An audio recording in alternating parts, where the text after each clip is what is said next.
Hello दोस्तों, स्वागत है आपका स्लीपी क्लासेस में। 14 फरवरी को यूपीएससी सिविल सर्विसेज प्रीलिम्स परीक्षा 2024 की नोटिफिकेशन आ गई थी, जिसके बाद स्टूडेंट्स में फॉर्म भरने और इसको लेके जानकारी हासिल करने की बहुत ज़्यादा होड़ लग गई थी और कई लोग मूवीज़ देख के, एंट्री वीडियोस देख के और भी ज़्यादा एक्साइटेड हो गए थे कि फॉर्म भर लेते हैं। तो ये जो एक्साइटमेंट थी उसको शांत होने के बाद अभी तक कुछ सीरियस कैंडिडेट्स होंगे जिन्होंने फॉर्म भर भी दिया होगा, लेकिन कई लोग जिन्होंने फॉर्म आज तक कभी भरा नहीं है या पहली बार भर रहे हैं, उनकी सहायता के लिए, उनकी मदद के लिए मैं आपके सामने प्रस्तुति लेके आया हूँ। In this video we will discuss about how to fill the form and basically the traps in which you should not fall and take care of a few things while filling the form. तो सबसे पहले तो आप जब upsc.gov.in इस website पे जाएंगे तो ये पेज आपके सामने खुलेगा। यहाँ पे जाके आप one time registration for examinations इस पे क्लिक करेंगे। इस पे क्लिक करने के बाद कुछ ऐसा पेज आपके सामने आ जाएगा। वन टाइम रजिस्ट्रेशन क्या होता है? यूपीएससी सिर्फ सिविल सर्विसेज का एग्जाम नहीं कंडक्ट करवाता, बहुत सारे एग्जाम कंडक्ट करवाता है। जियो साइंटिस्ट से लेके सीडीएस से लेके सीएपीएफ के एग्जाम्स वो करवाता है। तो इसलिए अलग अलग एग्जाम्स के लिए आपको बार बार बेसिक डिटेल्स ना फिल करनी पड़े, इसलिए वो आपसे वन टाइम रजिस्ट्रेशन करवाता है। जिन लोगों ने एसएससी का पेपर दिया होगा they must be very clear about such a concept, क्योंकि वहां पे भी ऐसा ही कंसेप्ट होता है। खैर, यूपीएससी ने साल 2022 से ये प्रोसेस शुरू किया था और अब OTR या वन टाइम रजिस्ट्रेशन इसमें आपको करवानी पड़ती है। अगर आपने अभी तक OTR नहीं करवाया है, वन टाइम रजिस्ट्रेशन नहीं करवाया है, तो आप रजिस्ट्रेशन वाले टैब पे क्लिक करेंगे। किस पे? न्यू रजिस्ट्रेशन पे। न्यू रजिस्ट्रेशन पे जाके आपका कुछ इस प्रकार का फॉर्म खुल जाएगा, जिससे आपसे बेसिक डिटेल्स मांगी जाएगी और हर चीज को 2 बार वेरीफाई किया जाएगा। ठीक है, जैसे नेम एंड वेरीफाई नेम। पूरे पेज पे देखोगे तो पूरे पेज पे अच्छे से इंस्ट्रक्शन भी देता है। So it is a very user friendly website in certain aspects. कुछ जगह पे थोड़ी कंफ्यूजन है, वो मैं क्लियर कर दूंगा। तो रजिस्ट्रेशन करते वक्त नाम और नाम की वेरिफिकेशन। नाम कौन सा होना चाहिए? जो आपके मैट्रिकुलेशन सर्टिफिकेट पे है। क्लियरली लिखा है कि 10वीं के सर्टिफिकेट पे जो नाम लिखा है वो लिखना है।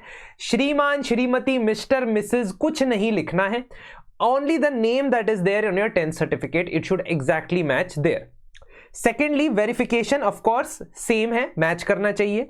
Then Have you ever changed your name? अगर आपने चेंज किया है नेम तो कोई ऑफिशियल प्रोसेस फॉलो किया गया होगा, इसलिए वो आगे जाके ऑफिशियल प्रोसेस पूछेंगे आपसे। पर अगर नहीं किया है, मोस्ट ऑफ द कैंडिडेट्स नहीं किया गया कि कैटेगरी में आएंगे तो no.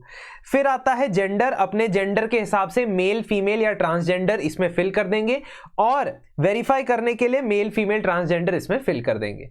Now date of birth, again date of birth should be matriculation certificate. 10वीं के बोर्ड का सर्टिफिकेट जो है आपका, उसके सर्टिफिकेट के हिसाब से ही आपने डेट ऑफ बर्थ लिखनी है। अगर आपके पास 10वीं का सर्टिफिकेट नहीं है तो आप गलत एग्जाम में आ गए हैं, क्योंकि यहां पे ग्रेजुएशन की आवश्यकता होती है। ठीक है, so this is a very important thing. कई बार लोगों के पास सर्टिफिकेट नहीं होता है जी, खो गया ओरिजिनल सर्टिफिकेट, तो डिजी लॉकर पे जा सकते हैं। वहां पे पिछले कई सालों के सर्टिफिकेट अवेलेबल होते हैं, या अपने स्कूल वगैरह को आप कांटेक्ट कर सकते हैं। लेकिन जो व्यक्ति 10वीं और 12वीं के सर्टिफिकेट खो बैठता है वो वैसे ही थोड़ा सा इररिस्पॉन्सिबल है, थोड़ा उसे लाइफ में, है ना, चीजों पे ध्यान देने की जरूरत है। Not that I am saying कि गलत है। बिना 10वीं के, बिना 12वीं के सर्टिफिकेट के लोग सक्सेसफुल होते हैं, ऐसी बात नहीं है। लेकिन अगर यूपीएससी का फॉर्म भरना है तो भाई इसमें तो चाहिए, है ना। Verify the date of birth, तो डेट ऑफ बर्थ वेरीफाई करोगे। डेट ऑफ बर्थ कौन सी होनी चाहिए? जो उस 10वीं के सर्टिफिकेट पे हो।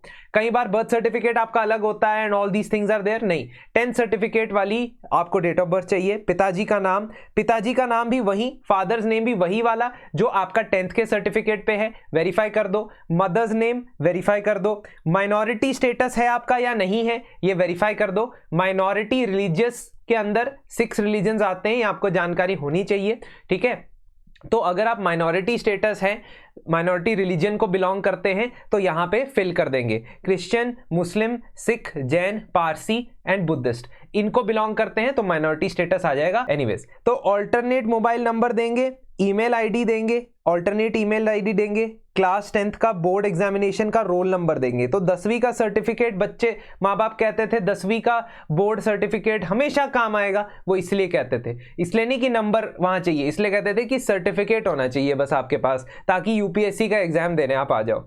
फिर आपसे सिक्योरिटी क्वेश्चन पूछेगा, सिक्योरिटी क्वेश्चन 1 2 ये फिल कर देना, मतलब आपका फेवरेट स्पोर्ट कौन सा है, आप कहाँ पैदा हुए थे, इस टाइप के क्वेश्चन पूछेगा। हाँ, ऐसे क्वेश्चन लिखना जिसका आंसर याद रहे, है ना, आसानी से पूछने पे एक ही आंसर हो, मल्टीपल आंसर ना हो उसके, है ना, कि आपकी फेवरेट एक्ट्रेस कौन है, समय समय पे बदलती रहती है, आपका फेवरेट हीरो कौन है, समय समय पे बदलता रहता है, तो ऐसा आंसर मत देना, एक फिक्स्ड आंसर वाला आंसर देना। क्योंकि अगर आप कभी कभी अपना मोबाइल नंबर के एक्सेस खो बैठते हो, अपनी वन टाइम रजिस्ट्रेशन आईडी खो बैठते हो, तो इस सिक्योरिटी क्वेश्चन के थ्रू आप वापस रिकवर कर सकते हो। खैर, वन टाइम रजिस्ट्रेशन में याद रखना है कि ये डिटेल्स कभी चेंज नहीं होंगी। एक ऑप्शन मिलता है आपको वन टाइम रजिस्ट्रेशन की डिटेल, ओटीआर रजिस्ट्रेशन की डिटेल चेंज करने का, उसके बाद बार बार नहीं मिलता है, तो ये बहुत ध्यान से भरना। अब आपने भर लिया है फॉर्म, तो आप इसमें लॉग इन कर दोगे, ठीक है। Now once you are there, आपका ओटीआर आईडी बन जाएगा, तो आप ईमेल आईडी, मोबाइल नंबर या ओटीआर आईडी के थ्रू किसी भी तरीके से आप इसमें लॉग इन कर सकते हो। अब जब आप इसमें लॉग इन कर दोगे, तो उसके बाद आपके सामने ये पेज आ जाएगा जिसमें आप लेटेस्ट नोटिफिकेशन पे जाओगे। कौन सी नोटिफिकेशन एक्टिव है? यूपीएससी सीएससी की नोटिफिकेशन यहां पे एक्टिव है। ये नोटिफिकेशन एक्टिव हुई थी 14 फरवरी को और ये चलेगी 5 मार्च 2024 शाम 6 बजे तक। तो शाम को 5:30 बजे 5 मार्च 2024 को मत आ जाना ये फॉर्म भरने, क्योंकि उस वक्त रिस्क बहुत है, डेंजर्स बहुत है, इंटरनेट कनेक्टिविटी सर्वर के डिफेक्ट होने के बहुत ज़्यादा चांसेस, कि भाई मैं 5 मार्च को शाम को करूंगा जो काम करना है। नहीं, अगले 1-2 दिन में भर देना। जैसे ये वीडियो देखोगे, खासतौर पे अगर उसी दिन देख रहे हो जब ये वीडियो आ रही है, तो उसके 1-2 दिन में भर देना, ठीक है। उसके बाद आपका यहाँ ऑप्शन आएगा अपडेट और एडिट ओटीआर प्रोफाइल। ये तो हमने नहीं करना है, हमने यहाँ क्लिक करना है पार्ट 1 के लिए। मतलब रजिस्ट्रेशन 2 पार्ट में होती है, पार्ट 1 और part 2। First you have to click here for part 1. Also, what is advisable, go through the notification once. It does not change, but it is certainly reflects certain aspects. कुछ चीजें जो शायद आपको exam के बारे में नहीं पता है, वो आपको शायद पता लग जाए नोटिफिकेशन पढ़ने के बाद। यहां तो मैं इसलिए एज्यूम कर रहा हूं कि लोगों ने नोटिफिकेशन, एलिजिबिलिटी क्राइटेरिया सब देख के आ गए हैं एग्जाम का फॉर्म भरने, है ना। कि ऐसे नहीं है कि जैसे मैंने कुछ रील्स में देखा था कि हम तो जी फॉर्म भर देते हैं, तैयारी थोड़ी करते हैं। फॉर्म भर दिया और पेपर देने चले गए। यूपीएससी में करना आसान है, पास हो पाना उसमें मुश्किल। नाउ इंपॉर्टेंट इंस्ट्रक्शंस भी एक बार पढ़ लेना, उसमें खास तौर पे जो बोल्ड में लिखा होता है वो बहुत ज्यादा इंपॉर्टेंट होता है, ठीक है। तो इस पर्टिकुलर एप्लीकेशन में कुछ समय के लिए कई बार विंडो ओपन की जाती है टू मेक एनी करेक्शंस। कुछ एरियाज में करेक्शन की विंडो ओपन की जाती है, वो आपको नोटिफिकेशन आ जाएगा अगर आपसे कोई गलती हो गई है। लेकिन प्लीज उस नोटिफिकेशन के भरोसे मत रहो, है ना, उसके भरोसे मत रहो। आप जो भर रहे हो उसको करेक्टली ही भरो, और इसलिए आपकी मदद के लिए वीडियो मैं बना रहा हूं। पार्ट 1 और पार्ट 2 दोनों रजिस्ट्रेशन 5 मार्च 2024 के 6 बजे से पहले खत्म हो जाने चाहिए। पार्ट 1 की रजिस्ट्रेशन के से पहले आपको एक बात याद रखनी है, फोटो से रिलेटेड या फोटो से जुड़ा एक स्पेसिफिक बात इस बार बताई गई है इंस्ट्रक्शन के अंदर, वो मैं आगे आपको बताऊंगा, और फोटो भी बताऊंगा कि किस तरीके से कौन सी अपलोड करनी चाहिए। खैर, अब इस फॉर्म को भरने के लिए आप आगे बढ़ चुके हो। आपको इसी फॉर्म की इलस्ट्रेशन में बताया भी जाएगा कि जब आप फोटो या आईडी प्रूफ डालोगे तो उसकी क्या रिक्वायरमेंट्स हैं। फॉर एग्जाम्पल, जब आप अपना कोई ना कोई आईडी प्रूफ डालोगे, पीडीएफ फॉर्मेट में उसे डालना है, ठीक है। आगे आएगा आईडी प्रूफ वाला कॉलम, वो बताऊंगा। तो वो आधार कार्ड हो सकता है, वो ड्राइविंग लाइसेंस हो सकता है, वो पैन कार्ड हो सकता है, वोटर कार्ड हो सकता है। सो all these can be proofs. In proofs का आपको पीडीएफ बनाना है, फोटो खींच के पीडीएफ बनाना है, और वो 300 केबी से कम साइज का होना चाहिए बॉस। 300 केबी से कम साइज का होगा, वो आपको वैसे ही बता देगा। अगर आप 700 केबी वाला अपलोड करोगे तो वहां लिखा आ जाएगा कि भाई ये तो 300 केबी से ऊपर, ठीक है। तो पहला जब आप फाइल स्टार्ट करते हो, ओटीआर वाला तो फिल हो चुका है, ओटीआर वाला आपका फिक्स हो चुका है, अब उसको कुछ नहीं करना है। अब बाकी की चीजें यहां पे भरोगे। पहले राष्ट्रीयता, भारतीय हो तो भारतीय, ठीक है, okay. Marital status, married unmarried, ठीक है। सेकंड, पर्सन विद डिसेबिलिटी हो या नहीं हो। अगर हो तो फिर उसके नीचे हो सकता है ऑप्शंस खुल जाएं, लेकिन नो भरोगे तो कोई ऑप्शन नहीं खुलेगा। कम्युनिटी समुदाय में आपका आता है general, EWS, OBC, SC, ST, ये आता है यहां पे, है ना।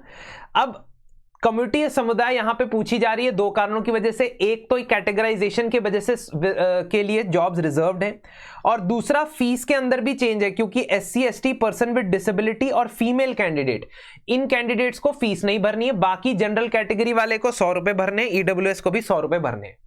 तो जनरल कैटेगरी हो तो ठीक है, ईडब्ल्यूएस कैटेगरी हो तो क्या चाहिए होगा आपको, अभी आपसे किसी तरीके का सर्टिफिकेट की रिक्वायरमेंट ज्यादा नहीं होगी, एक्सेप्ट आपको तैयार जरूर रखना है।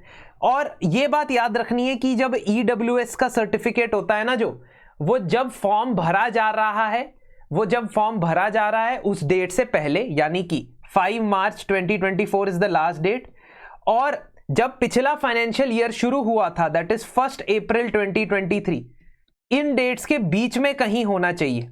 So your income certificate that you will give as proof of being EWS should be in this range in the last financial year. Otherwise problems can arise. Problems arise हो सकती हैं। सेकेंडली, ओबीसी को भी आपको यह दिखाना होता है कि मैं नॉन क्रीमी लेयर हूं।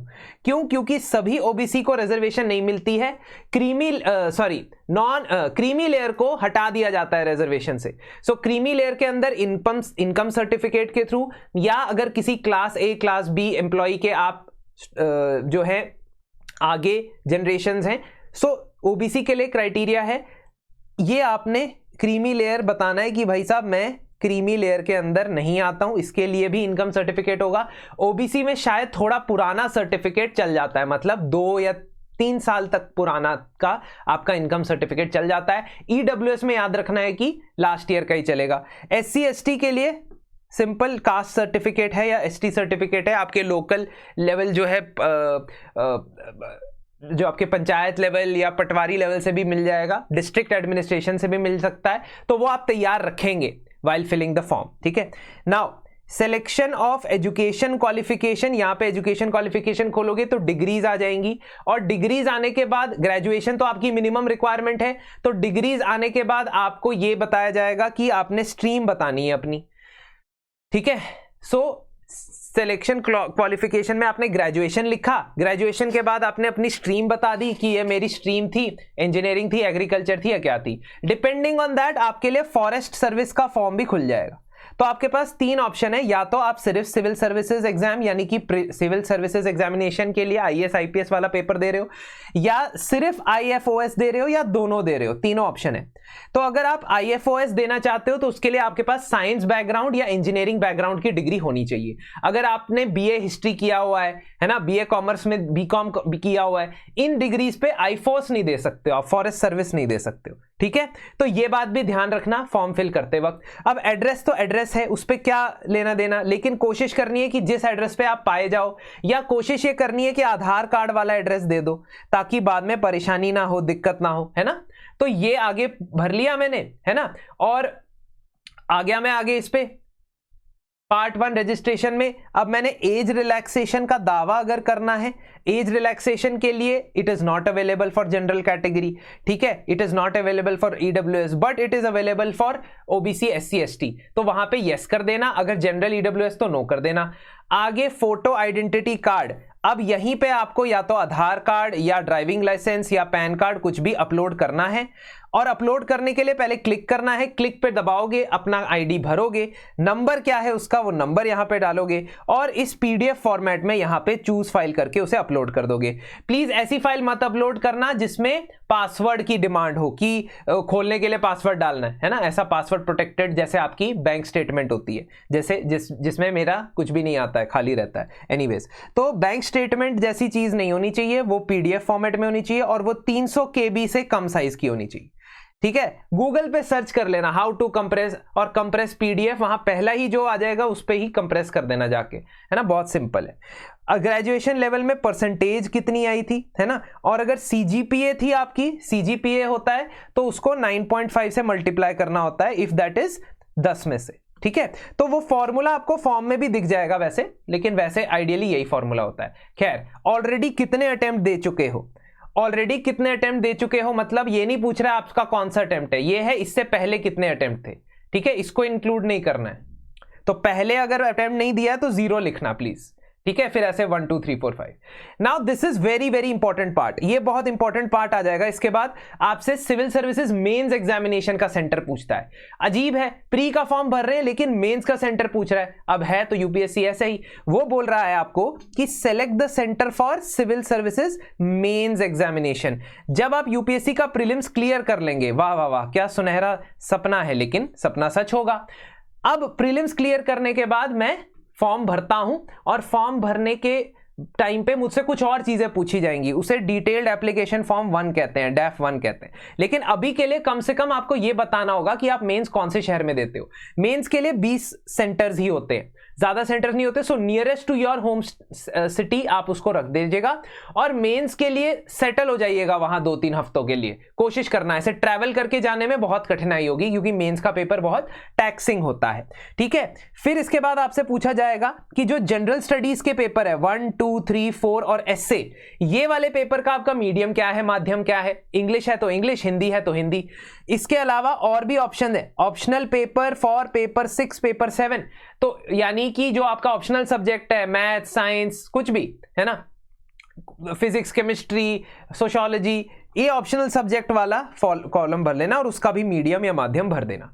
अगर आप अरुणाचल प्रदेश से हैं, मणिपुर से हैं, मेघालय से हैं, मिजोरम से, नागालैंड से, सिक्किम से, इन स्टेट्स में से अगर हैं और यस करते हैं, ऑप्शन को टिक करते हैं, तो आपको लैंग्वेज का पेपर नहीं देना पड़ता है, सेकेंड वाला, ठीक है। You don't have to give the regional language paper, but if you are not from there you have to give a paper of either Hindi और पंजाबी और कश्मीरी, जो आपके शेड्यूल्ड लैंग्वेजेस हैं उनमें से एक पेपर आपको एक्स्ट्रा देना पड़ता है, वो क्वालिफाइंग ही होता है, डरिए मत। चलिए, तो आपने जब ये भर दिया उसके बाद आपका फॉर्म का रजिस्ट्रेशन का पार्ट 1 कंप्लीट हो गया, मुबारक हो। पार्ट 1 कंप्लीट होने के बाद अब आपका काम खत्म नहीं हुआ है कि घर चले गए बस हो गया भाई, साइबर कैफे से निकल आए या अपने मोबाइल फोन की टैब बंद कर दी, नहीं, फीस भरोगे। स्पेशली फॉर दोज कैंडिडेट जिनकी फीस कलेक्ट होनी है वो तो फीस भरेंगे, है ना। तो फीस भरने के बाद आपका ऑप्शन आ जाएगा यूपीआई से भरना है, कैसे मर्जी भरना है। फीस भरना ध्यान से, क्योंकि उसको कैंसिल मत करना, टैब कट मत करना, बहुत इंपॉर्टेंट पेपर है। यूपीआई से पेमेंट करने के बाद या कोई भी फॉर्मेट से पेमेंट करने के बाद आपको इस तरीके से जो है रिसीप्ट मिल जाएगी। कोशिश यही करनी है कि ऑनलाइन पेमेंट कर लो, अगर आप कैश पेमेंट के चक्कर में लग गए तो फंस सकते हो। अब उसके बाद आपका एग्जामिनेशन फी पेड ऐसा आ जाएगा, ठीक है, वापस आओगे ना इधर, वापस अपने आप आ जाएगा एग्जामिनेशन फी पेड। अब आपका दूसरा स्टेप है कि आपने अपना फोटो और अपना सिग्नेचर अपलोड करना है, और फोटो सिग्नेचर में बहुत इंपॉर्टेंट इंस्ट्रक्शन है। जो आपकी पासपोर्ट साइज फोटो होगी, earlier they used to take any kind of passport size photo, but now they will take a passport size photo where it is at 10 days old, मतलब recent photo होनी चाहिए, form भरने से recent photo होनी चाहिए, और वो look आपने कंटिन्यूसली मेंटेन करना है। This is something they mentioned in the UPSC interview as well, ठीक है। तो इंटरव्यू का जैसे मेरा अभी इंटरव्यू कॉल था तो मुझे भी यही एप्लीकेशन आया था कि आपका लुक जो है वो बराबर होना चाहिए, जैसा आप फोटो में दे रहे हो वैसे ही आप एक्चुअल में लगने चाहिए।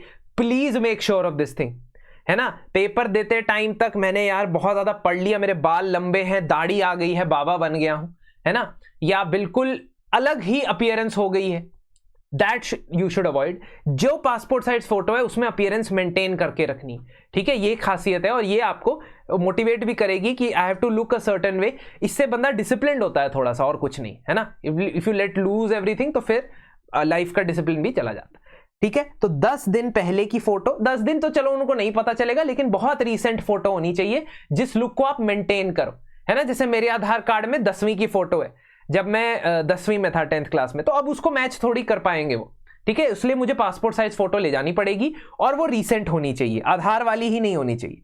उसके अलावा जो आपकी फोटो के डायमेंशंस को कैसे बदलना है उसके लिए उन्होंने स्पेशली पीडीएफ दी हुई है, तो उस पीडीएफ पे क्लिक करें, उसमें बताया है कि एमएस माइक्रोसॉफ्ट पेंट खोलोगे, है ना, वहां जाके उस इमेज फाइल को खोलोगे और उसको कैसे आपने एडिट करना है, पूरा स्टेप बाय स्टेप वहां पे बताया हुआ है। तो they are very user friendly, they are telling you how to change it. Photo का डायमेंशन बताया 550 बाय 550, है ना, और 1000 बाय 1000 मैक्सिमम, डिजिटल मिनिमम और मैक्सिमम, ठीक है, मिनिमम और मैक्सिमम, मतलब 550 बाय 550 से लेके 1000 बाय 1000 इनके बीच में कुछ साइज होना चाहिए, है ना। केबी में कितना साइज होना चाहिए, 20 केबी से ज्यादा, 300 केबी से कम। So all these things are there. पहले ये ऑपरेशन परफॉर्म कर लेना। इस ऑपरेशन में आधा घंटा 45 मिनट लग सकते हैं। ऑपरेशन मतलब फोटो को रीसाइज करने में, और ये आपका जो सिग्नेचर है उसको रीसाइज करने में। सिग्नेचर क्लियर होना चाहिए, है ना। ये चिड़िया मार दी और फिर वहां पे जाके अच्छे से ऐसे आयुष लिख दिया, फिर नहीं होगा काम, है ना।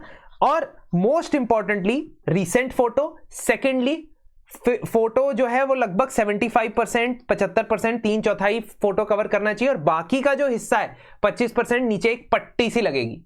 उस पट्टी में आपका नाम और date of taking the photo होना चाहिए। ये अतुल मौर्य साहब की फोटो है, गूगल पे अवेलेबल थी। Sorry to Atul Maurya if I did not want to show his face. मैं नहीं चाहता था उनका फेस यहां शो हो, है ना, तो इसलिए मैंने इस तरीके से इसे कवर किया है। लेकिन आपको ऐसा नहीं करना है अपनी फोटो में, आपने तो नॉर्मल फोटो ही दिखानी।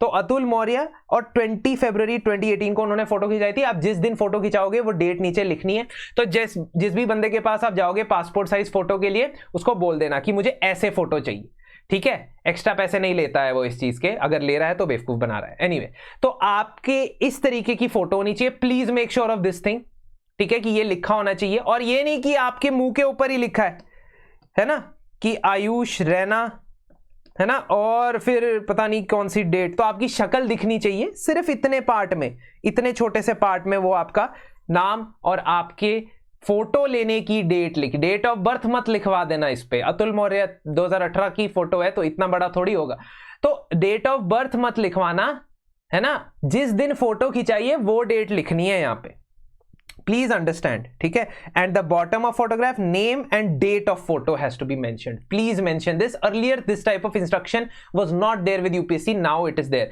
जैसे ही आप फोटो भर दोगे, फोटो अपलोड कर दोगे, इनफैक्ट आपसे फिर नेक्स्ट एक ही स्टेज बच जाएगी, दैट इज सेंटर सिलेक्शन।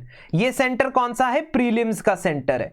कई बार बंदा सेंटर देखता है और वो कहीं पे भी सेंटर भर देता है, ये सोचे बिना कि, या ये उसको लगता है मेरा सेंटर तो है ही नहीं प्रीलिम्स में, तो वो मेंस का सेंटर था जो वहां भरा था। प्री का सेंटर अभी लास्ट में पूछेगा और आपसे डिक्लेरेशन साइन करवा देगा, और फिर आपका फॉर्म सबमिट हो जाएगा। अगर आपको इसके बीच में कोई भी इश्यूज आती है, कमेंट सेक्शन में मुझे जरूर बताएं। और अगर आप 2024 के लिए तैयारी कर रहे हैं, क्योंकि फॉर्म भरना देख रहे हो, सीख रहे हो, तो कर ही रहे होंगे आई एम अज्यूमिंग, तो आप प्लीज PYQ के बिना मत जाना पेपर देने। उसके लिए हम आपकी मदद करने आए हैं। 25 फरवरी से लेके हर संडे को एक एक सब्जेक्ट के 12-13 साल के प्रीवियस ईयर क्वेश्चंस डिस्कस करेंगे, ट्रेंड्स डिस्कस करेंगे, मोस्ट इंपॉर्टेंट और रेलेवेंट टॉपिक्स जो PYQ में से निकल के आएंगे वो हमें पता लगेंगे। और ये सिलसिला तब तक चलेगा जब तक आपकी प्री की तैयारी प्रॉपरली हो नहीं जाती। तो 25 फरवरी को मनमीत मैम का सेशन है, environment disaster management, the most critical subject I would say, वहां से स्टार्ट है। फिर हिस्ट्री, फिर मैं आऊंगा पॉलिटी गवर्नेंस लेके 10 मार्च को, उसके बाद ज्योग्राफी। तो ऐसे हमारा सीक्वेंस चलता जाएगा हर संडे जुड़ते जाइए। ये मैराथन सेशन फ्री में होंगे और यूट्यूब पे ही होंगे। और सेकेंड बैच हमारा 2025 का, जो बच्चे सिर्फ फॉर्म भरना सीख रहे थे क्योंकि वो अच्छे डेडिकेटेड स्टूडेंट हैं और अगले साल फॉर्म भरना चाहते हैं, तो उनके लिए भी बैच स्टार्ट हो चुका है। बैच 2, जनरल स्टडीज हो, सोशियोलॉजी ऑप्शनल हो, PSIR ऑप्शनल हो, कहीं पे भी एनरोल करवाना चाहते हैं, उसके लिए आपको 10% डिस्काउंट भी मिलेगा। आप एनरोल करवा सकते हैं अगर चाहे तो, नंबर पे कॉन्टैक्ट करें। चलिए, कोई भी इश्यूज हो मुझे बताइएगा जरूर। धन्यवाद, और आई होप कुछ मदद आपकी यहां फॉर्म में हुई होगी।